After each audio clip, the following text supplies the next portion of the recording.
Hello বন্ধুরা, আমি হাসনাত। তোমরা দেখছো আমার চ্যানেল ম্যাথট্রিক্স বাই হাসনাত। তো বন্ধুরা, আমরা বিগত বছরের অঙ্ক নিয়ে আলোচনা করছি ডাব্লিউবিপির। আজকে 6 নম্বর ক্লাস। তো এর আগে যে 5টি ক্লাস বিগত বছরের অঙ্ক নিয়ে আমি আলোচনা করেছি, নিচে ডেসক্রিপশন বক্সে লিংক পেয়ে যাবে, সেখান থেকে দেখে নাও। আর আজকে 6 নম্বরে বিগত বছরের বেশ কিছু গুরুত্বপূর্ণ অঙ্ক রয়েছে। চলো এর সমাধান করব। প্রথম প্রশ্ন এরকম, আচ্ছা হোমওয়ার্ক দেওয়া ছিল 5 নম্বর ক্লাসে, তার হোমওয়ার্কটার সমাধান প্রথমে আমরা করে নিই। হোমওয়ার্কে বলা ছিল এ এবং বি যথাক্রমে 30 কিমি প্রতি ঘন্টা এবং 27 কিমি বেগে পরস্পরের দিকে যাত্রা শুরু করে। যাত্রা শুরুর সময় যদি তাদের মধ্যকার দূরত্ব 342 কিমি হয়, তবে তারা কত সময় পর পরস্পরের সাথে মিলিত হবে। মানে এ আর বি দুজন রয়েছে, এর মধ্যে ডিস্টেন্সটা হচ্ছে 342 কিলোমিটারের। এবার একজন পরস্পরের দিকে, একজন 30 কিলোমিটার বেগে এগিয়ে যাচ্ছে আর একজন 27 কিমি বেগে এগিয়ে আসছে। তো দুজনে মিলে 1 ঘন্টায় কত কভার করবে? দুজনে মিলে 1 ঘন্টায় কভার করবে 30 প্লাস 27 অর্থাৎ 57 কিলোমিটার। তো 1 ঘন্টায় যদি 57 কিলোমিটার কভার করে, তাহলে 342 কভার করতে কত সময় লাগবে? জাস্ট 342 কে 57 দিয়ে ভাগ। ঠিক আছে? আচ্ছা একটা জিনিস বলি, এখানে টোটাল ডিস্টেন্সকে যোগফল দিয়ে ভাগ হবে যদি পরস্পরের দিকে এগিয়ে আসে। আর পরস্পরের দিকে যদি এগিয়ে না আসে, একই দিকে যদি যায়, তাহলে কি হবে? বিয়োগ হয়ে যাবে নিচে। ঠিক আছে? যোগফল দিয়ে ভাগ হয়, একই দিকে গেলে বিয়োগফল দিয়ে ভাগ হয়। ঠিক আছে? তো এটা কাটাকাটি 6 আসছে, তো 6 ঘন্টা, এটাই হবে সঠিক উত্তর। অনেকেই 6 অ্যান্সার করেছো, যারা যারা করেছো ওয়েল ডান। চলো আজকের কোশ্চেনে যাই। আজকের প্রথম কোশ্চেন দেখো, অগ্রগামী 2021 এসেছিল অঙ্কটি। নিজের স্বাভাবিক বেগের 5/6 বেগে গেলে একটি ট্রেন গন্তব্যে 10 মিনিট দেরিতে পৌঁছায়।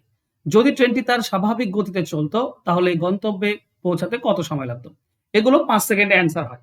দেখো দেওয়া আছে কি 5/6, সময় দেরি কত লাগে? 10 মিনিট।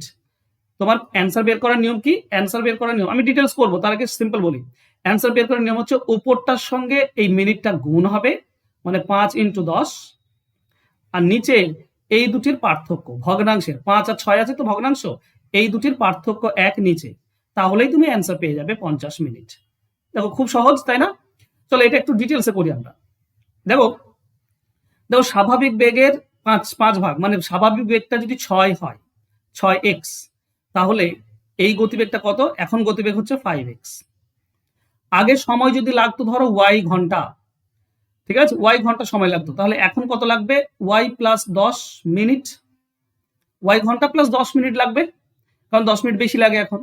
এবার দেখো এইটা হচ্ছে গতিবেগ, এইটা হচ্ছে সময়। তো গতিবেগ আর সময় গুণ করলে আমরা কি পাই? আমরা দূরত্ব পাই, এইটা হচ্ছে ডিস্টেন্স। আবার এদিকে গতিবেগ হচ্ছে 5x ইন্টু y প্লাস 10, এটাও যদি গুণ করো তো এটাও দূরত্ব, আর সেম দূরত্ব, তাহলে এই দুটি সমান। এখন কি হবে? এ পক্ষের x এ পক্ষের x কেটে যাবে, থাকছে 6y সমান সমান 5 যদি তুমি ভেতরে গুণ করো তো একটা 5y পাবে, আর 5-এর সঙ্গে 10 গুণ করলে আমরা 5 × 10 পাবো। এটা আমি রেখে দিচ্ছি, 5 × 10 রাখছি কেন? আর এটা এটা বোঝানোর জন্য যে এখানে দেখতে পাচ্ছ 5 × 10 এসছে, এটার জন্য। আর এই দুটির পার্থক্য কি হবে? 1y হবে, পার্থক্য 1y সমান সমান 5 × 10। এই যে 1y পেলাম, তো y এর মান আমরা কি পাবো? 5 × 10 ডিভাইডেড বাই 1। এই 1টা কোথা থেকে পেলাম বলো তো? 5 আর 6 এর বিয়োগফল, 5 আর 6 এর বিয়োগফল আমরা 1 পাচ্ছি, দিয়ে আমরা পাচ্ছি y মানে 50 মিনিট। ব্যাপারটা বুঝলে? তো এত শত তো ঢং করার কোনো দরকার নেই। আমাদের সিম্পল নিয়ম হবে কি, যত অংশ বলবে, এখানে 3 অন্য কিছু দিতে পারতো, 3/7, তাও কোনো ব্যাপার নেই, 10 লিখতাম, উপরটার সঙ্গে গুণ করতাম, মানে 3 × 10, আর নিচে এই দুটির পার্থক্য 3 আর 7 এর পার্থক্য 4, আমাদের অ্যান্সার হয়ে যেত। ঠিক আছে? মনে থাকবে? তাহলে আমরা করব কি, দেওয়া আছে 5/6 গতিবেগ আর 10 মিনিট দেরি, তাহলে 5-এর সঙ্গে 10 গুণ করব, সেটা হবে উপরে, আর নিচে এই দুটির পার্থক্য 1, তার মানেই হচ্ছে 50 মিনিট। অ্যান্সার হবে অপশন ডি। ক্লিয়ার? চলো নেক্সট প্রশ্নে যাব। 2 নম্বর প্রশ্ন বলছে, একটি গাড়ি তার প্রকৃত বেগের 1/4 অংশ গতিতে 42 কিমি পথ 1 ঘন্টা 40 মিনিট 48 সেকেন্ডে অতিক্রম করলে গাড়িটির প্রকৃত গতিবেগ কত? দেখো গতিবেগের অনুপাতটা খেয়াল করো। গতিবেগের অনুপাত কি দেওয়া আছে? যদি 4 ভাগের মধ্যে 1 ভাগ যায়, তাহলে এই সময়টা লাগে, মানে প্রকৃত গতিবেগ হচ্ছে 4 ভাগ, আর যাচ্ছে কি 1 ভাগ। 1 ভাগে গেলে কি না, 1 ঘন্টা 40 মিনিট 48 সেকেন্ড লাগে। তো 1 ভাগ মানে গতিবেগ কত সেটা আমরা পেয়ে যাচ্ছি। কি করে পাচ্ছি? 42 কিমি যেতে লাগে এত ঘন্টা, তাহলে 1 ঘন্টায় কত? আচ্ছা এটাকে ঘন্টায় করে নাও। 1 ঘন্টা মানে 1 ঘন্টা, 40 মিনিট মানে 40 কে 60 দিয়ে ভাগ করলে ঘন্টা পাবো, আর 48 সেকেন্ড মানে 48 কে 3600 দিয়ে ভাগ করলে ঘন্টা পাবো। তাহলে আমরা কি পাচ্ছি? 1 ঘন্টা প্লাস এটা কাটাকাটি করলে 20 দিয়ে কাটলে 2, 20 দিয়ে কাটলে 3, প্লাস এটা কাটলে 48 আর এটা দেখবে কত পাচ্ছ 12 300 1 এর 75 পাচ্ছ 1/75 পাবে কাটাকাটি করলে।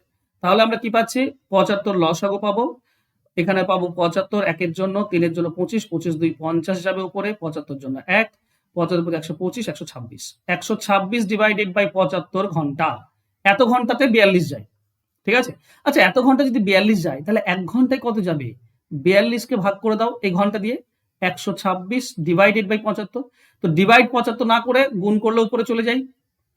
এবার 42 আর এটা 3 দিয়ে যাচ্ছে, 3 এর সঙ্গে 75 গেলে 25, তার মানে 25 কিলোমিটার প্রতি ঘন্টা। 1 ঘন্টায় যাবে এইটা। তাহলে যখন 1 বেগে যায় তখন 25 কিলোমিটার প্রতি ঘন্টা। 1 এর মান পেলাম এটা, এটা এই যে 1 বেগে যাচ্ছে তার মান 1 ঘন্টায় কত না 25 কিলোমিটার প্রতি ঘন্টা। 1 ঘন্টায় 25, 1 ঘন্টায় যদি 25, 1 এর মান যদি 25 কিলোমিটার প্রতি ঘন্টা হয় তাহলে বলো 4 এর মান কত হবে? 4 এর মান হবে 100, 100 কিলোমিটার প্রতি ঘন্টা। এই তো হচ্ছে উত্তর। অ্যান্সার হবে অপশন বি।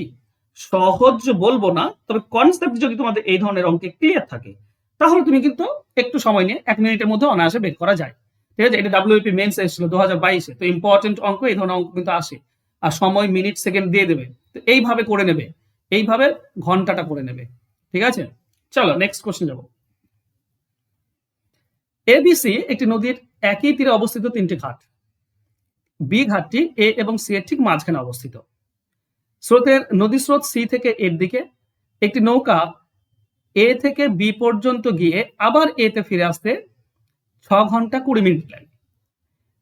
নৌকাটি এ থেকে সি পর্যন্ত যেতে 8 ঘন্টা সময় নেয়। সি থেকে এ ফিরে আসতে কত লাগবে? দেখো সিম্পল ভাবে বোঝো অঙ্কটি। 3টি ঘাট রয়েছে, কোথায় গেল?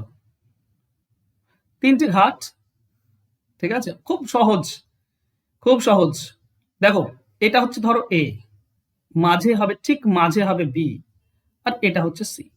স্রোত আমার এদিকে, সি থেকে এর দিকে বলা আছে, বেশ। এবার দেখো ব্যাপার হচ্ছে কি, একটা লাইনে বলা আছে, এই দেখো এই লাইনটা, এ থেকে বি পর্যন্ত গিয়ে এ তে ফিরে আসতে 6 ঘন্টা 20 মিনিট লাগে। মানে এ থেকে বি তে গেল, দিয়ে আবার এ তে ফিরে এলো, লাগছে টোটাল কত? 6 ঘন্টা 20 মিনিট, ঠিক আছে। এতদূর ক্লিয়ার? আবার বলেছে নৌকাটি এ থেকে সি তে যেতে 8 ঘন্টা লাগে। আচ্ছা যদি এ থেকে সি তে টোটাল যায় তাহলে লাগে 8 ঘন্টা। এবার সহজ হয়ে গেল। আচ্ছা বলতো এ থেকে সি তে যেতে যদি 8 ঘন্টা লাগে, এর মাঝের টুকু যেতে কত সময় লেগেছিল? 4 ঘন্টা। তার মানে এদিক থেকে যেতে 4 ঘন্টা লাগে, 4 ঘন্টা, ঠিক আছে। তাহলে ফিরে আসতে কত লাগে বাকিটা? টোটাল তো লেগেছে 6 ঘন্টা 20, তাহলে 4 ঘন্টা যদি যেতে লাগে, আসতে লাগবে 2 ঘন্টা 20, হ্যাঁ কি না? এইটুকু হিসাব আমি করলাম এ আর বি এর। দেখো টোটাল যেতে 8 ঘন্টা, তাহলে অর্ধেক যেতে 4 ঘন্টা। তো যাওয়ার সময় যদি 4 ঘন্টা হয় তো ফেরার সময় 2 ঘন্টা 20, টোটাল 6 ঘন্টা 20, তাই না? এবার যদি ফেরার সময় 2 ঘন্টা 20 লাগে এটা, তাহলে এইটুকু ফিরতে কত লাগবে? এইটুকু ফিরতেও তো 2 ঘন্টা 20 লাগবে, হ্যাঁ কি না? আবার ভালো ভালো করে ব্যাপারটা বোঝো, ঠিক আছে। আবারও ভালো করে বোঝাচ্ছি, খুব সিম্পল, খুব ইজি, তুমি বুঝতে পারবে। দেখো এইটুকু তো 8 ঘন্টা বলেছে, এই পুরোটা যেতে 8 ঘন্টা লাগে, তাহলে এইটুকু যেতে এ থেকে বি তে যেতে লাগবে 4 ঘন্টা, আর বলেছে এ থেকে বি তে গিয়ে ফিরে আসতে টোটাল 6 ঘন্টা 20 মিনিট লাগে। তাহলে যদি যেতে 4 ঘন্টা লাগে তাহলে ফিরতে কত লেগেছে? ফিরতে লেগেছে 2 ঘন্টা 20 মিনিট। এই হচ্ছে ব্যাপার, টোটাল 6 ঘন্টা 20 মিনিটের গল্প এখানে শেষ। তাহলে এইটুকু বি থেকে এ তে যদি 2 ঘন্টা 20 লাগে, তো সি থেকে বি তেও 2 ঘন্টা 20 লাগবে, 2 ঘন্টা 20। তাহলে টোটাল ফিরতে কত সময় লাগবে? আমাকে বলেছে সি থেকে এ তে ফিরতে, তো এখানে সি থেকে বি তে 2 ঘন্টা 20, আবার বি থেকে এ তে 2 ঘন্টা 20, টোটাল লাগবে 4 ঘন্টা 40। আমি এর বেশি আর বোঝাতে পারবো না, কিন্তু অপশন বি হবে সঠিক উত্তর, ঠিক আছে। নেক্সট কোশ্চেন, এটা কেপিএসআই 2023 এসেছিল। এই অঙ্ক দেখে মনে হয় অনেক কঠিন, কিন্তু যত বেশি ডেটা দেওয়া থাকবে তত কম বের করতে হয় তোমাকে, তো সুবিধা হয়। নেক্সট 4 নম্বর, একটি শিবিরে 120 জন পুরুষ বা 200 জন বাচ্চার খাবার আছে। 150 জন বাচ্চা খাবার খেয়ে নিয়েছে, তাহলে অবশিষ্ট খাবার কতজন পুরুষ চলবে? আচ্ছা খেয়াল করো তো, 200 জন বালক মানে হচ্ছে 100 জন পুরুষ, 120 জন পুরুষ, হ্যাঁ কিনা? প্রথমেই তো বলা আছে বা দেওয়া আছে, মানে সমান। এবার যদি 150 জন বাচ্চা খেয়ে নেয় তাহলে বাচ্চার কত বাকি আছে? 50 জন বাচ্চা বাকি আছে। তাহলে 50 জন বাচ্চা মানে কতজন পুরুষ? দেখো এই যে 200কে 4 দিয়ে ভাগ করলে 50 হয়। তাহলে এটাকেও 4 দিয়ে ভাগ করে দাও 30। তাহলে 30 জন পুরুষের সমান 50 জন বালক মানে হচ্ছে 30 জন পুরুষ। 30 জন পুরুষ খাবার খাবে। অ্যান্সার হবে অপশন ডি। এটা সহজ ছিল। তবুও দেখো WP মেন্স এসছে 2022 সহজ কোশ্চেন। চলো নেক্সট 5 নম্বরে যাই। একটি বইয়ের পৃষ্ঠাগুলির নাম্বারিং করতে মোট 3269টি অঙ্কের প্রয়োজন হয়।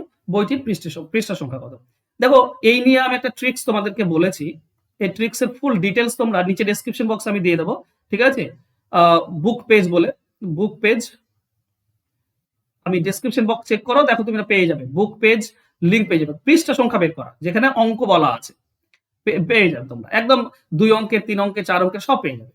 একটি বইয়ের পৃষ্ঠাগুলি নাম্বারিং করতে 3269টি অঙ্কের প্রয়োজন হয়। বইটির পৃষ্ঠা সংখ্যা কত? মনে রাখো 2, 8, 8, 9 এর থেকে যদি বেশি হয় তার মানে 4 অঙ্কের সংখ্যা হবে। সংখ্যাটা 4 অঙ্কের হয়। অপশনে সবই 4 অঙ্কের দেওয়াই আছে, মানে 4 অঙ্কের তো হবেই, ঠিক আছে? রেঞ্জ বলে দিই, দেখো 289, 289, 189, 192। ওকে চলো তোমরা দেখে নিও ট্রিক্সটা, ঠিক আছে? আমি ভুলে গিয়েছি, ট্রিক্সটা ভালো করে দেখে নেবে, আমি নিচে ডেসক্রিপশন বক্সে লিঙ্ক দিয়ে দিয়েছি। দেখো এখানে 3269টি অঙ্কের প্রয়োজন হয়, তো পৃষ্ঠা সংখ্যা কত? তো এটা বের করার নিয়ম হচ্ছে, যদি 4 অঙ্কের পৃষ্ঠা সংখ্যা হয় তাহলে যতগুলি বলা আছে 3269 এর সঙ্গে 1107 যোগ, তাকে 4 দিয়ে ভাগ। 1107 যোগ করে 4 দিয়ে ভাগ, আমাদের অ্যান্সার হয়ে যাবে, ঠিক আছে? সবসময় হয়ে যায়, ঠিক আছে? তো আমরা কি পাবো? 1107 যোগ করে দাও, 7 আর 9 16, 6 হাতে 1 থাকে, 6 আর 1 7 পাবো, 1 আর 2 এটা 3 পাবো, 1 এটা 4 পাবো। এটা 4 দিয়ে ভাগ করে দাও, তাহলে হবে 4 1 4, শূন্য আসবে 37, 4 9 36, 1 থাকবে 16, 4 4 16, মানে 1094 পৃষ্ঠা। এটা হচ্ছে অ্যান্সার, অপশন ডি।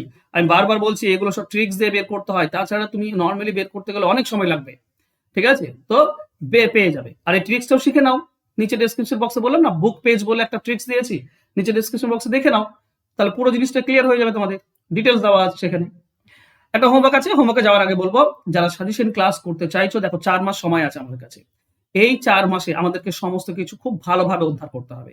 তো সাজেশন ব্যাচ, যেখানে তুমি চ্যাপ্টার ধরে ধরে সাজেশন পাবে, একদম চ্যাপ্টার ওয়াইজ সাজেশন পাবে, আর এই চ্যাপ্টার ওয়াইজ তুমি মক টেস্টও দিতে পারবে।